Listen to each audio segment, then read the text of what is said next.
De plus en plus, les gens respectent bien sûr les mesures, de restriction, elles sont comprises, mais on a encore de manière résiduelle des personnes qui ne respectent pas, qui clairement essaient de se soustraire, pensant qu'il s'agit d'une mesure globale, restrictive, alors qu'il s'agit d'une mesure sanitaire qui a pour objectif de protéger les personnes, de protéger leurs familles.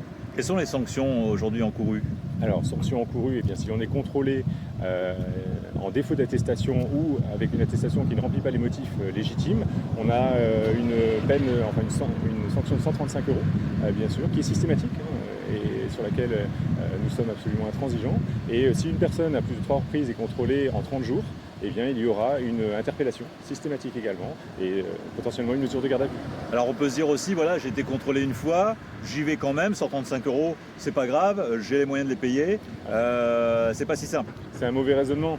Le temps d'arriver sur la côte, étant donné le nombre de points de contrôle qui sont installés, de toute façon la personne sera verbalisée plus d'une fois et risque de ne pas finir son chemin et de finir plutôt en mesure de garde à vue. Et si ce n'est pas à l'aller, c'est au retour. C'est 135 € par passager? Par passager, absolument. Vous avez déjà eu des gardes à vue sur ce... Oui, il y a eu plus d'une vingtaine de gardes à vue qui ont été faites pour ce motif, sur le ressort de la zone nord depuis maintenant une quinzaine de jours. Quels sont les moyens déployés? Vous avez des gros renforts? Comment vous êtes organisé pour justement donner plus d'impact à ces opérations depuis ces dernières semaines et sur l'ensemble de la zone nord? Alors la police nationale, spécifiquement dans le nord, s'est largement réorganisée de manière à avoir un potentiel opérationnel important sur la voie publique. Nous démultiplions les contrôles. Actuellement, nos missions sont simples.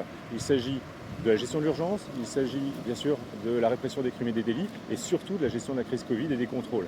C'est dans ce dernier cadre que nous intervenons en mettant sur la voie publique l'ensemble des effectifs de police disponibles, mais aussi des effectifs d'écoles de police qui sont déployés en stage pendant toute la durée de la crise.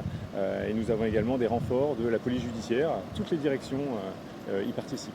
Vous avez réorienté les missions. Exactement. Les effectifs qui hier encore faisaient du maintien de l'ordre sont clairement sur les contrôles Covid actuellement, ce qui nous permet d'avoir un nombre de policiers très important pour procéder à ces contrôles. Actuellement, sur le ressort de la zone police du Nord, nous avons plus de 10 000 contrôles par jour.